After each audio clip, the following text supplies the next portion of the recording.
여러분, 우리가 14일 전까지 살아왔던 2023년은 지금 어떻게 되었습니까? 지금 우리는 2024년을 14일째 살고 있는데, 지나간 우리가 살아왔던 시간 2023년에 365일이라고 하는 그 시간은 어떻게 되었습니까? 그 시간이 어디로 갔습니까? 사라졌습니까? 아니면 어딘가에 남아 있습니까? 지난 한 해만이 아니고 내가 지금까지 살아왔던 내 인생의 그 시간들, 그 세월이 어떻게 되었습니까? 여러분은 그 시간들이 어떻게 되기를 원합니까? 사라지기를 원합니까? 아니면 어딘가 남아 있기를 원하십니까? 사라졌다고 생각하면 우리의 인생이 너무 허무해요.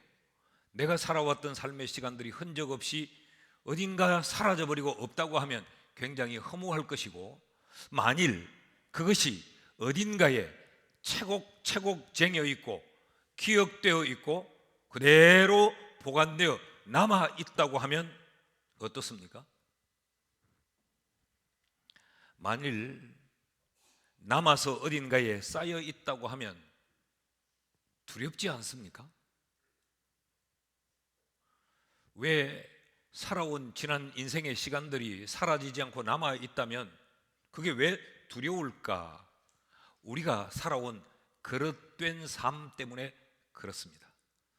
잘 살아왔다면야 괜찮겠는데, 우리가 잘못 살아온 그 삶 때문에 어딘가 보관이 되어져 있고 어딘가 남아 있고 어딘가 쌓여져 있다고 하면 좀 두렵습니다.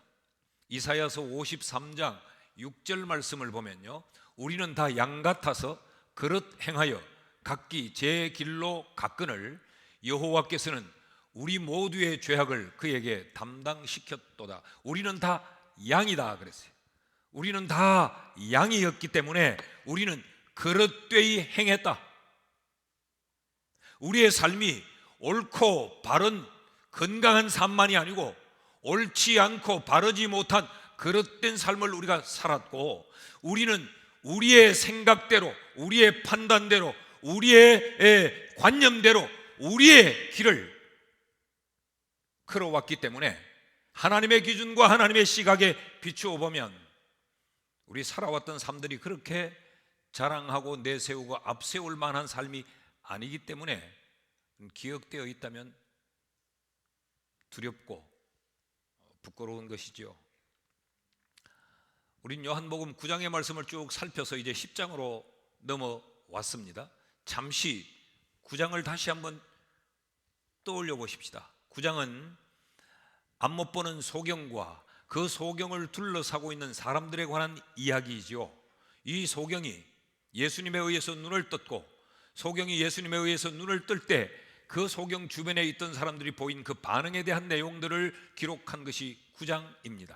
여러분, 그때 이 소경이 눈을 떴을 때 이 소경 주변에 있던 유대인들, 바리새인, 서기관, 이런 종교인들, 요즘 우리말로 하면 목사요, 장로요, 권사요, 교인들인 그들이 어땠습니까? 우리가 성경을 통해 긴 시간 말씀을 살폈기 때문에 똑똑히 우리는 봤습니다. 그들이 얼마나 어리석었는지, 그들이 얼마나 고집이 센지. 그들은 그들의 눈앞에서 예수에 의해서 사람이 눈을 뜬 사건을 보면서 하나님으로부터 온 사람이 아니면 나면서부터 맹인된 자의 눈을 뜨게 할 수 없다는 그 사실을 아는데, 그 사람의 눈을 뜨게 하신 예수를 보면서도 그들은 예수를 영접하지 않았습니다. 눈으로 보고도 믿지 않았습니다. 여전히 그들은 그들의 생각과 그들의 판단, 그들의 아집을 놓지 않았던 사람들로 요한복음 9장 1절에서 요한복음 9장이 맞춰지는 그 34절까지 이들은 줄곧 그들의 고집, 그릇되이 행해왔고 그들의 생각대로 그들의 길을 걷지 않던가요? 그래서 끝까지 9장이 끝날 때까지 그들은 그들의 길을 가는 모습을 우리는 봤습니다. 그래서 예수님께서는 9장이 끝나자 10장에 들어오면서 이 목자와 양의 비유를 들어서 설명을 하고 있는 겁니다. 누구를 향한 설명이냐? 9장에서 그렇게 예수를 받아들이지 않던 바로 그들을 향하여서, 이스라엘의 백성들을 향하여서 주님이 이 말씀을 하신 거지요. 오늘 본문 끝절 6절을 보면 예수께서 이 비유로 그들에게 말씀하셨으나 그들은 그가 하신 말씀이 무엇인지 알지 못하더라. 목자와 양의 이 비유로 예수님이 설교를 하셨는데, 그럼 목자와 양의 비유로 설교하신 이 설교의 요점은 뭘까? 양과 목자의 이 비유의 이 메시지가 뭐냐? 아주 단호하게 짧게 결론을 내리면 네 자신을 알라라는 것입니다. 이 비유의 설교를 통해서 네 자신을 알라라고 주님이 말씀을 하는 거예요. 그러니까 너는 절대적인 존재가 아니다. 너는 다 아는 것이 아니고, 너는 다 본 것이 아니고, 너는 그릇 행할 수 있는 존재요.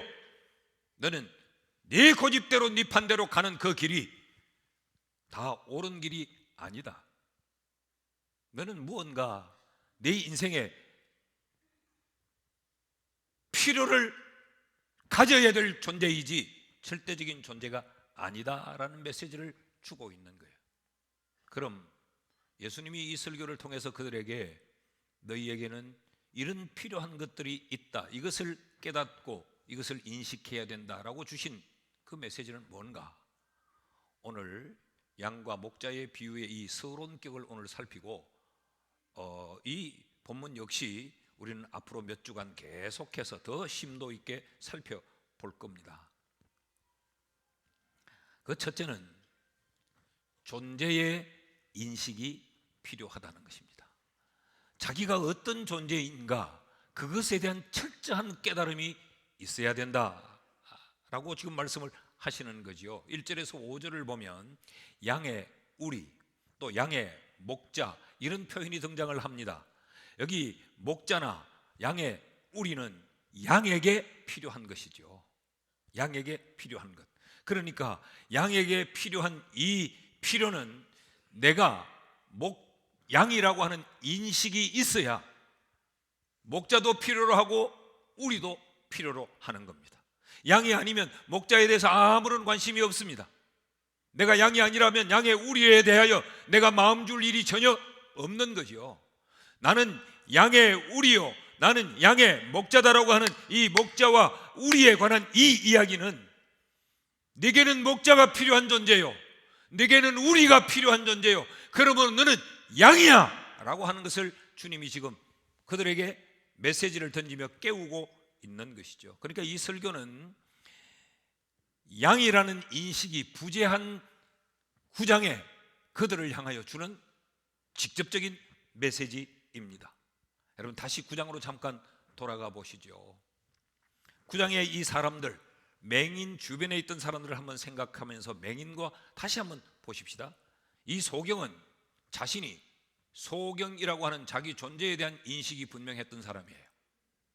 그래서 예수님께서 9장 5절 말씀에 내가 세상에 있는 동안에는 세상의 빛이라, 주님이 내가 빛이다, 내가 빛이요, 내가 빛의 주인이요, 내가 빛을 줄 수 있는 자요, 예수님이 자기를 그렇게 설명을 해요. 그런 이후에 바로 이어지는 6절 말씀을 보시면 이 말씀을 하시고 땅에 침을 뱉어 진흙을 이겨 그의 눈에 바르시고 실로암 못에 가서 씻으라고 말씀을 하십니다. 자, 여러분 이 말씀을 가만히 보면 지금 이 말씀을 쉽게 받아들일 수 있는 게 아니에요.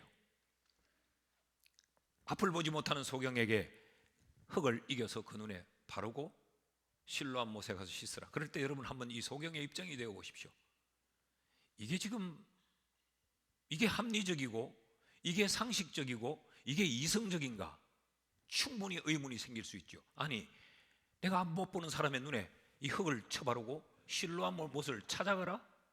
아니, 내가 이 흙을 바르고 갈 때 사람들이 나를 어떻게 볼 것인가? 이게 사람을 놀리는 것인지, 사람을 농락하는 것인지, 아니면 사람들에게 나를 웃음거리로 만들려고 하는 것인지, 진짜 나를 고치려고 하는 것인지, 온갖 생각의 갈등들이 이 소경에게 일어날 수 있지 않겠어요? 얼마나 많은 질문이 생겼겠습니까?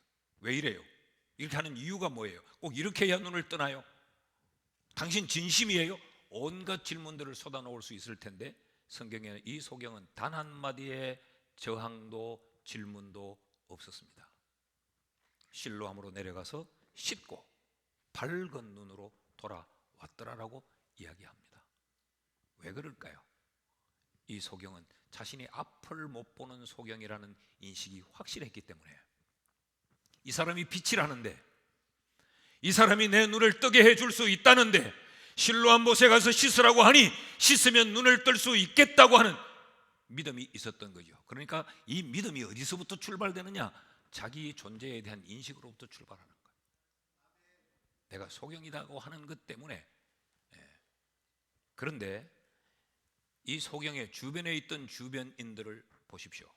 9장 41절 말씀을 보면 예수께서 이르시되 너희가 맹인이 되었더라면 죄가 없으려니와 너희가 차라리 이 맹인처럼 나는 맹인이오라는 사실을 알았더라면 너희도 이처럼 내 말을 듣고 순종하고 그래서 너희도 구원받고 죄사함 받았을 텐데 너희는 본다고 하니 너희 죄가 그대로 있느니라. 너희는 우리는 보는 사람이야, 우린 다 보고 있어 라고 생각하니까 너희는 아무런 변화도 일어나지 않고 너희 죄가 그대로 있다는 말은 너희는 구원 얻지 못했다, 그런 이야기입니다. 자, 그들은 정말 보았을까요? 9장 24절 말씀을 보면요, 이에 그들이 맹인이었던 사람을 두 번째 불러 이르되 너는 하나님께 영광을 돌리라. 우리는 이 사람이 네 눈을 뜨게 해준 이 예수라는 이 사람이 죄인인 줄 아노라. 이들은 제대로 보고 있다고 생각했지만 제대로 보지 못하는 소경이었습니다. 그 예수에 의해 눈을 뜬 사람을 두 번이나 불러가지고 너는 그럼 예수 믿어라. 우리는 저 예수를 못 믿겠다. 예수는 하나님의 아들이 아니요 예수는 죄인이다 라고 지금 말하고 있어요. 그러니까 이 소경 주변에 있는 자들은 자기 인식이 잘못된 것이죠. 자신들이 지금 예수를 보지 못하는 소경이었다라고 하는 자기 존재의 인식이 없었습니다. 이것이 비극입니다. 다 보는 줄 아는데 정작 보지 못하는 자이면서 보는 줄 알고 있다면 이것만큼 슬픔이 없지요. 그래서 예수를 영접하지 못하고 그래서 구원을 얻지 못하는 것 아니겠습니까? 그러므로 참된 그리스도인이란 나는 양이다 라고 하는 자기 존재의 인식이 있어야 돼요. 명목상 그리스도인 말고 참된 그리스도인이 되려면 내가 누구인가? 나는 죄인이요, 나는 무능한 자요, 나는 부패한 자요, 나는 양이요 라고 하는 철저한 자기 인식이 있어야 참된 그리스도인으로서의 삶을 살아갈 수 있게 되는 겁니다. 여러분, 이 인식이 없이는 예수를 신앙할 수 없습니다. 이 인식이 없이는 믿음도 없고 예배도 없고 기도도 없습니다. 예배의 행위는 하고 있지만 내가 양이 아닌데 그 하나님을 제대로 예배할 수 없는 것이요, 내가 양이라고 하는 인식이 없는데 그 기도가 참된 기도일 수 없고, 내가 양이 아닌데 양들이 행해야 될 그 일을 하고 있다면 그게 무슨 의미가 있겠습니까? 모세의 일생을 우리는 3등분으로 나눌 수 있어요. 그래서 모세의 인생은 1막 3장입니다. 이 3등분을 나누면 모세의 인생 그 1막은 하나님을 만나기 이전의 삶이에요. 하나님의 만나기 이전의 삶. 모세는 우리가 아는 대로 나일강에서 강물에서 건짐을 받은 자죠. 그래서 그 이름이 모세예요. 마샤, 그 말은 건져내다. 그래서 그는 바로 공주에 의해서 건짐을 받고 궁중으로 들어가죠.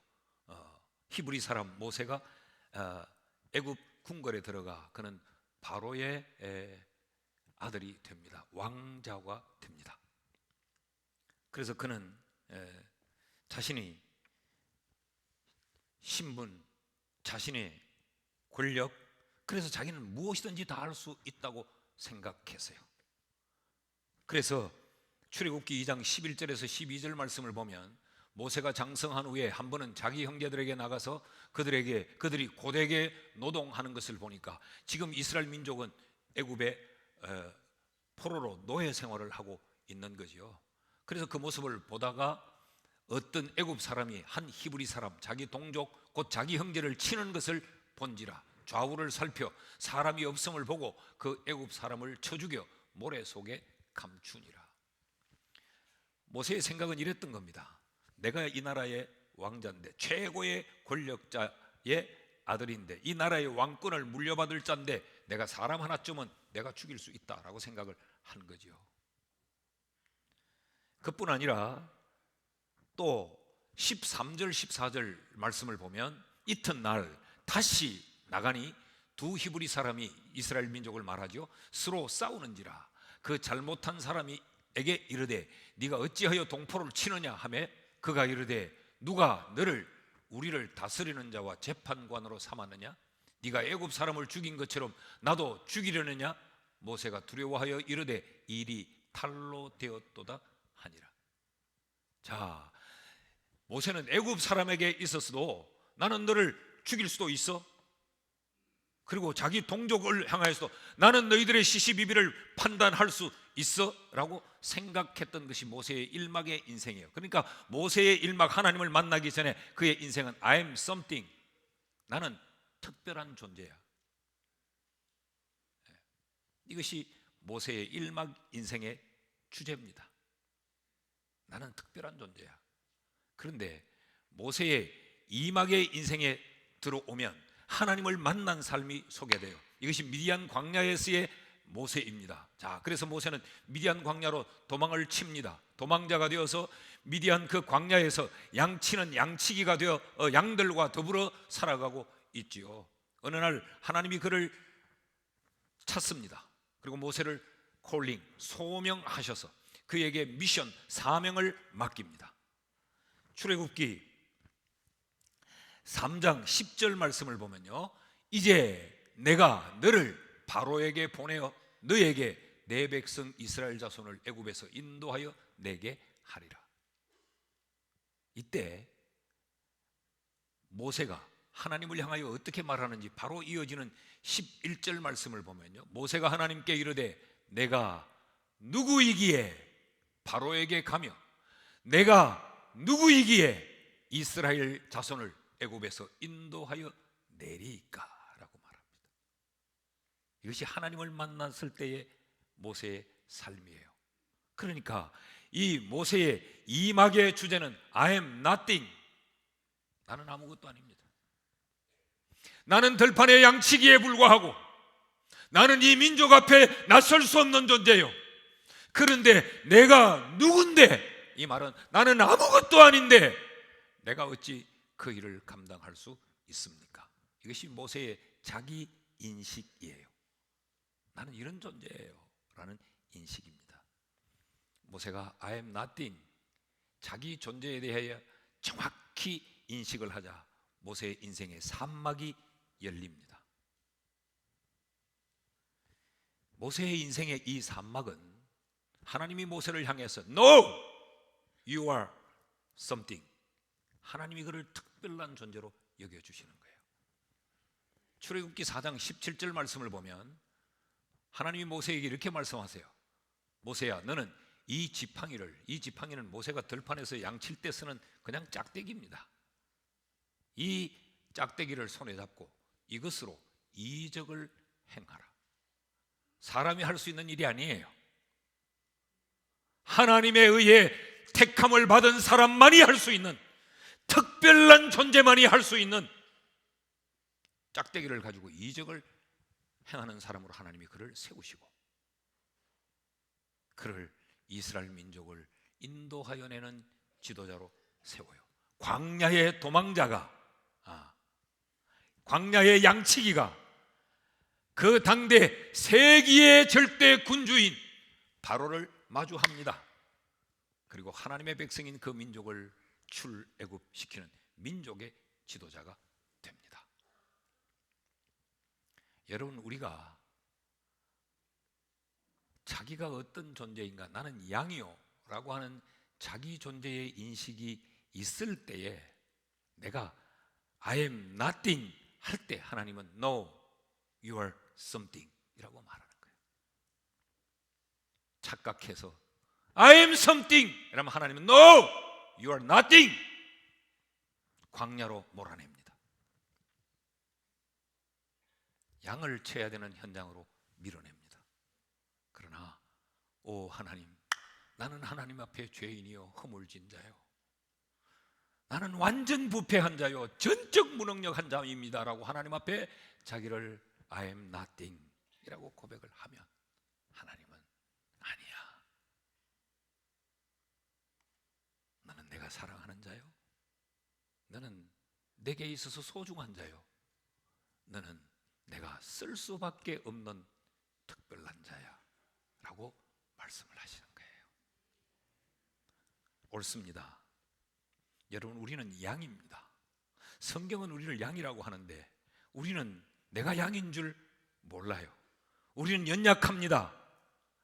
내가 양이라는 이 인식이 필요해요. 여러분은 여러분이 양인 것을 아십니까?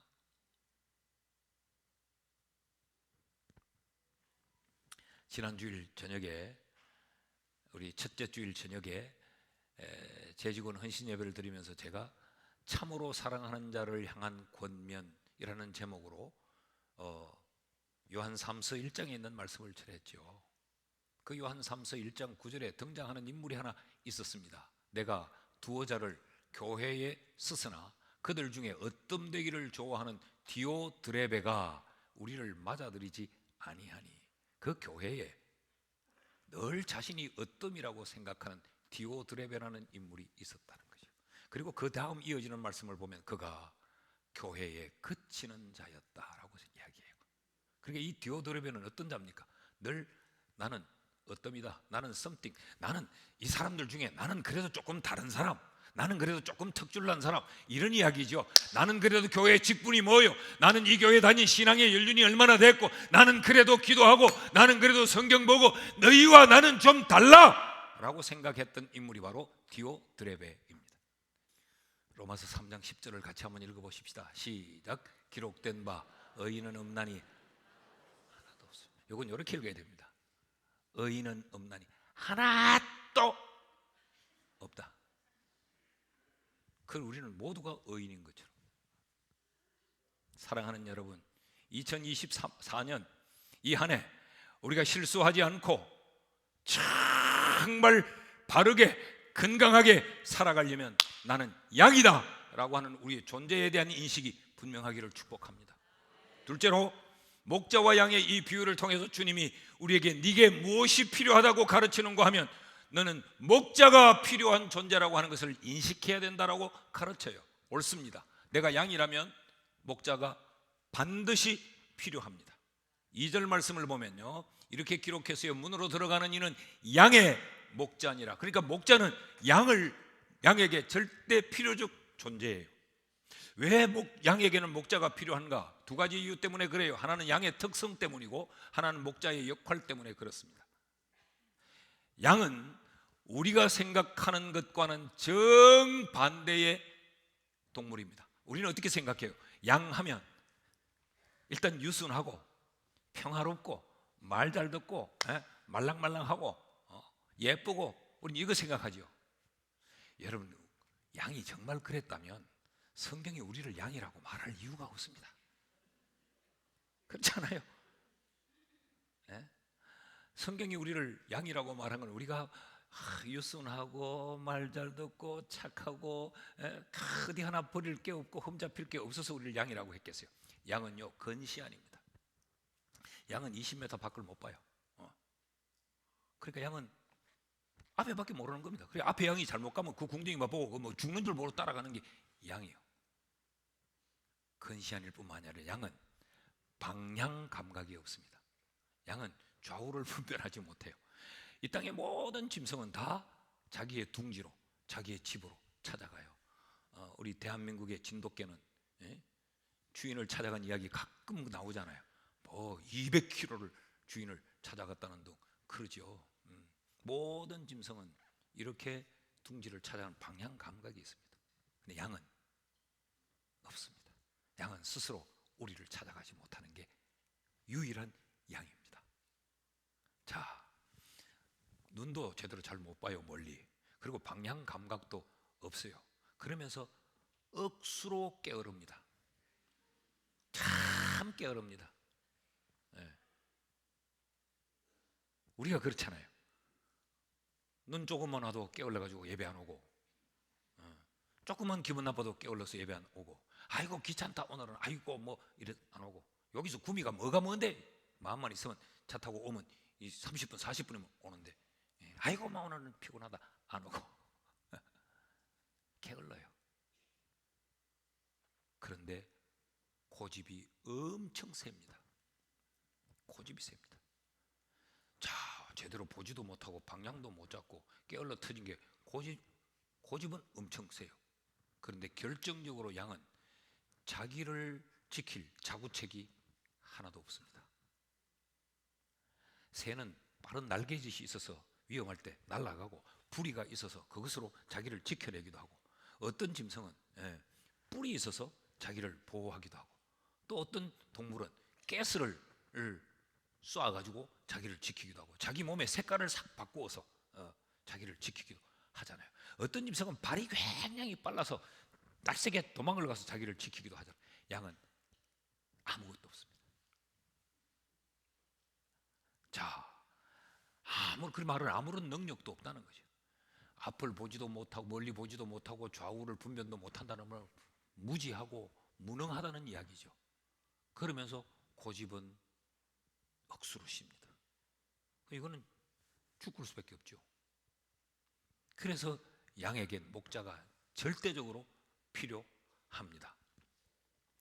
그래서 3절과 4절을 보면, 그래서 목자가 필요하다는 이유와 목자의 역할을 이렇게 소개하고 있습니다. 3절 말씀을 보면, 문지기는 그를 위하여 문을 열고 양은 그의 음성을 듣나니 그가 자기 양의 이름을 각각 불러 인도하여 내느니라.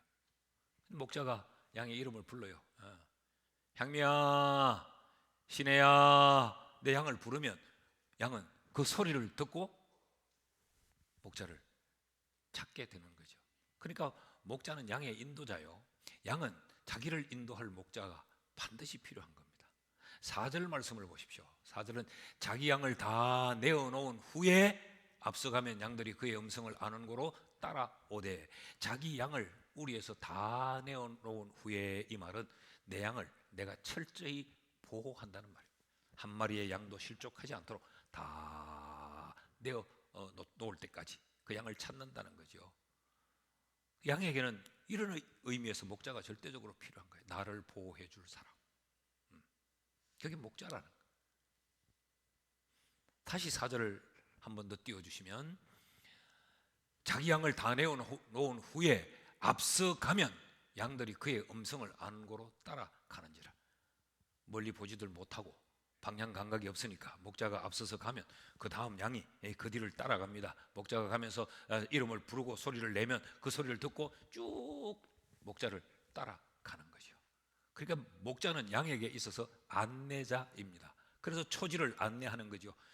이 넓은 이 풀밭에 여기 양들이 먹을 게 많구나, 여기서 풀어놓고 먹으라라고 하고, 목자는 그 양들이 다 보일 수 있는 언덕배기 돌무지 위에 올라가서 양들을 내려보면서 지켜보는 거죠. 그러니까 양은 목자 없인 못 살아. 목자는 양에게 절대적인 필요입니다. 이런 목자의 역할 수행을 우리는 목양이라고 부릅니다. 그걸 목양이라고 그래요.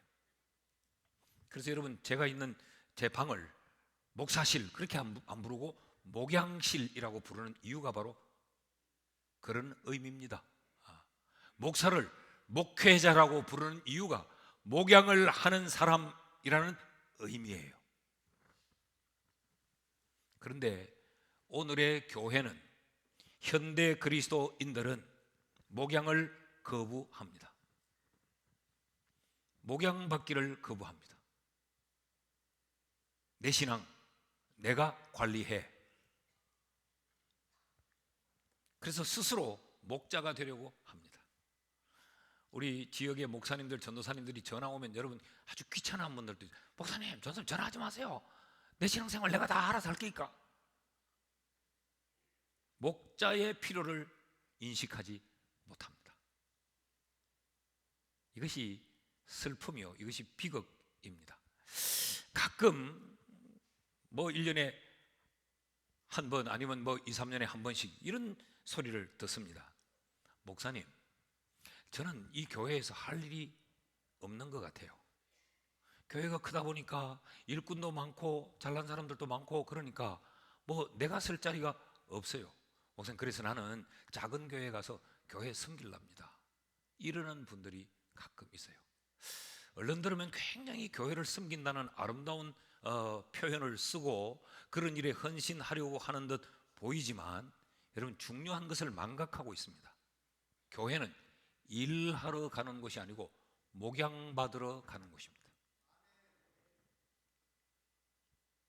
교회는 우리가 일하러 오는 것이 아니고 우리가 목양을 받기 위해, 목자에게 보살핌을 받기 위해 오는 것이 바로 교회예요.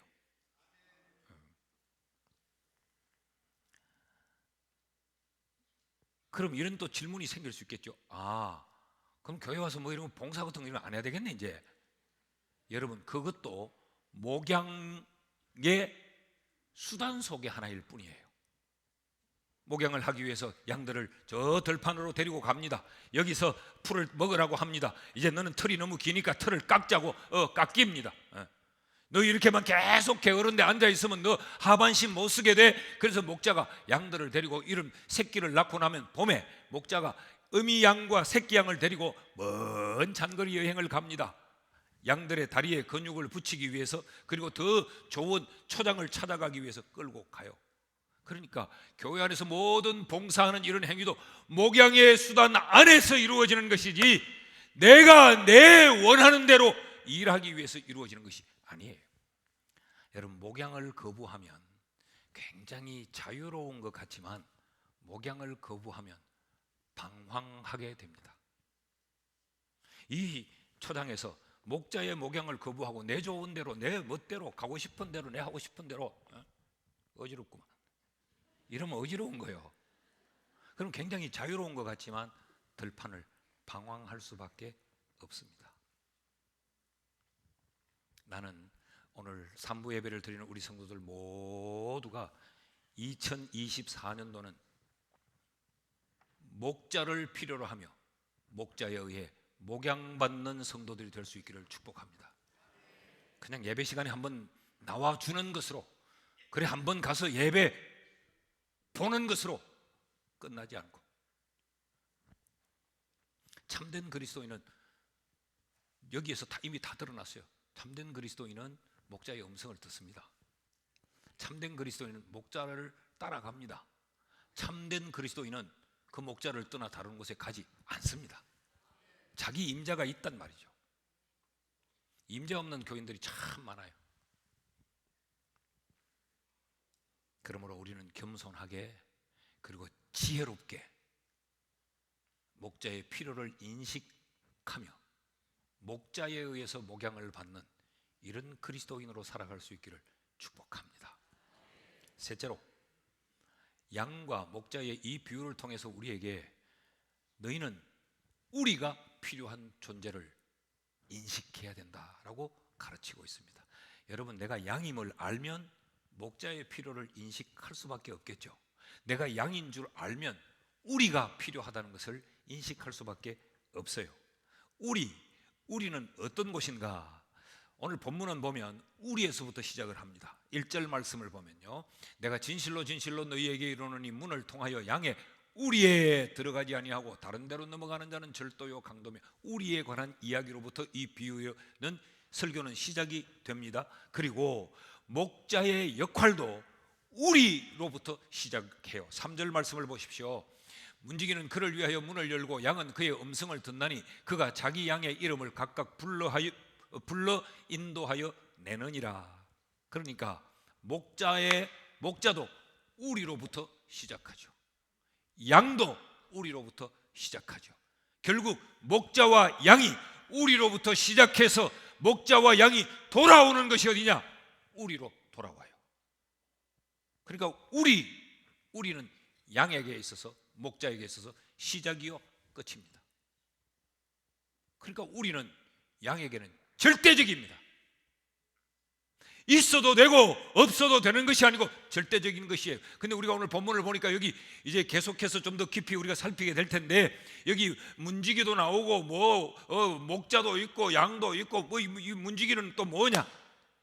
지금 이 우리는 공동의 우리예요. 그러니까 양을 키우는데 우리처럼 이렇게 집에 한 10마리 키우는 게 아니고 한 목자에게서 양이 수십 마리, 많게는 수백 마리씩 양이 되죠. 이런 양들을 끌고 집에서 사료를 먹이는 게 아니고 들판으로 이 양들을 몰고 가서 들판에서 이제 풀을 뜯게 하다가 또 계속 이제 그 초지를 찾아서 이동합니다. 그러다 보면 그때마다 집으로 돌아왔다 나갔다 돌아왔다 나갔다를 못하니까 중간에 큰 우리들을 만들어 놓고 공동의 우리를 씁니다. 그래서 목자가 양의 이름을 불러낸다는 게 그거예요. 그래서 양은 자기 목자의 음성이 아니면 안 움직이고 자기 목자의 음성이라야 듣고 따라간다는 이야기가 그 이야기입니다. 그러니까 이 우리가 없으면 그 들판에서 양들은 어떡합니까?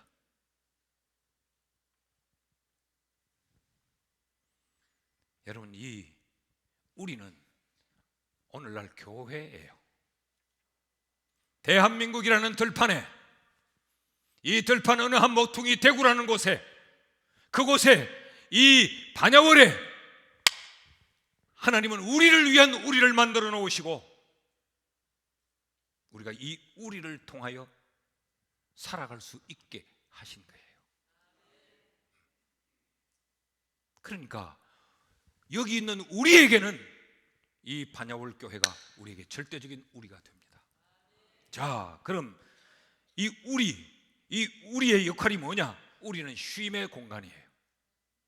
우리가 없다면 이 목자와 양은 들판에서 널브러져 있어야 될 거예요. 그런데 이 들판 생활에서 돌아와 쉬는 곳이요, 쉬었다가 내일 들판을 향해 나아갈 에너지를 얻는 곳이 바로 우리예요. 그러니까 우리가 없으면 오늘 하루에 쉼도 얻을 수 없고 내일을 살아갈 에너지를 얻을 것도 없는 거죠. 그러니까 악으로 깡으로만 사는 거지. 악으로 깡으로만. 이 쉼의 공간이다. 여러분, 우리가 하루 종일 열심히 살았어요. 성실하게 살았어요. 길을 다해서 살았어요. 근데 해저문 저녁에 돌아갈 집이 없다면, 오늘 하루 그렇게 산 것은 그냥 나에게 탄식으로, 한숨으로, 피로로, 고생으로만 남게 되잖아요. 근데 우리가 집으로 돌아갑니다. 집으로 돌아가면 완전히 무장해제하잖아요. 그리고 널브러져 쉬죠. 그리고 다음 날, 그 새날 우리는 옷을 챙겨 입고 머리를 가꾸고 화장을 하고 꽃단장을 해서 집에서 오늘을 살 에너지를 얻어서 다시 또 출발하죠. 우리가 바로 이런 것이에요. 여러분, 교회가 이런 것입니다. 우리는 양들에게 있어서 보호의 공간입니다. 왜 보호의 공간인가? 아까도 우리가 성경을 읽었지만 절도와 강도들이 있기 때문에. 그리고 양의 주변에는 늘 그 양의 생명을 노리는 이리들이, 사나운 짐승들이, 육식하는 짐승과 새들이 늘 주위를 맴돕니다. 하늘에는 육식하는 새가 맴돌아요.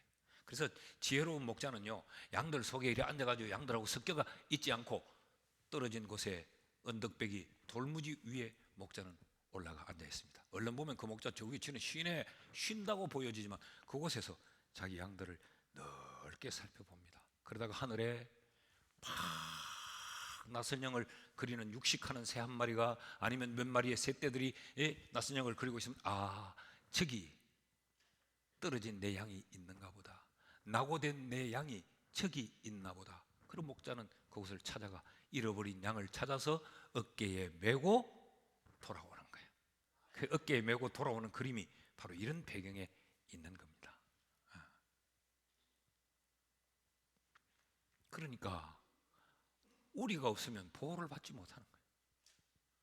그래서 목자는 우리로, 그 들판에 있는 그 우리로 이 양들을 다 몰아 넣습니다. 그곳에서 양들은 이제 쉬는 거죠. 양은 굉장히 불안이 많이 느낍니다. 그래서 양들은요, 들판에 이렇게 풀어놓으면 그 넓은 들판에 뚝뚝 떨어져서 먹으면 될 텐데 양들은 막 몸을 부딪히면서 붙어서 풀을 먹습니다. 그리고 배부르게 먹고 쉴 때도 뚝뚝 떨어져 좀 넓게 쉬면 어때요? 막 머리를 쳐박고 엉덩이 밑에 머리를 파고들고 빡빡하게 밀집해서 쉬어요. 그 이유가 불안을 느끼기 때문에. 그런데 우리에 들어오면 이 불안과 염려가 해소되는 것이지. 그래서 그곳에서 새 힘을 얻고 다음 날은 또 매 하고 또 꼬리를 흔들면서 나가는 거예요. 이것이 교회입니다. 이것이 우리입니다. 또 우리는 목자의 직접적인 보살핌을 받는 보살핌의 공간이기도 해요. 목자가 그 많은 양들을 우리에 다 몰아놓고 거기서 이제 이 녀석 봐라, 이거 여기가 찢어졌네. 어이구, 이놈 다리를 쩔뚝거리네. 이놈 봐라, 어디서 이런 걸 묻혀와가지고 그 털에 이런 돌들이 막 달라붙어요. 오물들이 막 달라붙어요. 털이. 이게 털이 또 양털은 많은 이 오물들을 붙이기 좋은 털이에요. 이만 돌이 달려있으니 이놈아, 이걸 달고 있으니까 네가 중심을 못 잡고 자꾸 삐딱삐딱 걷지. 목자가 털을 잘라서 털에 감겨있는 오물들을 떼내 줍니다. 치료를 하는 거죠.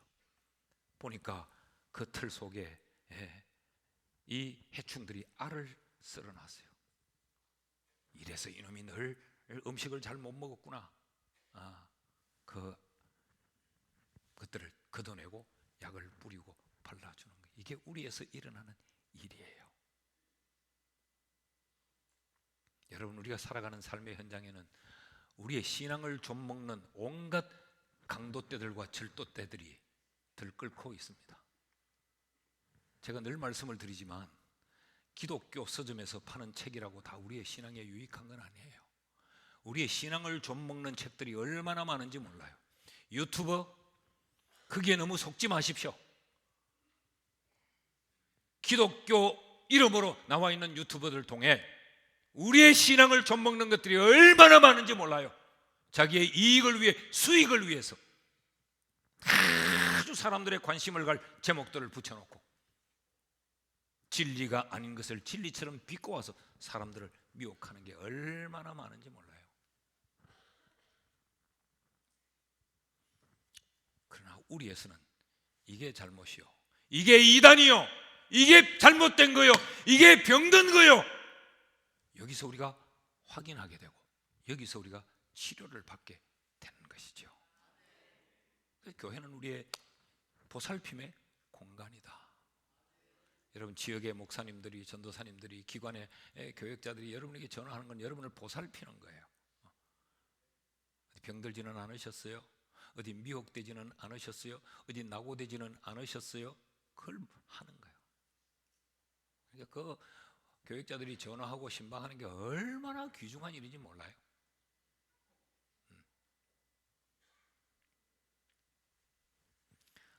여러분이 양이라면 교회는 여러분에게 절대적으로 필요한 것입니다.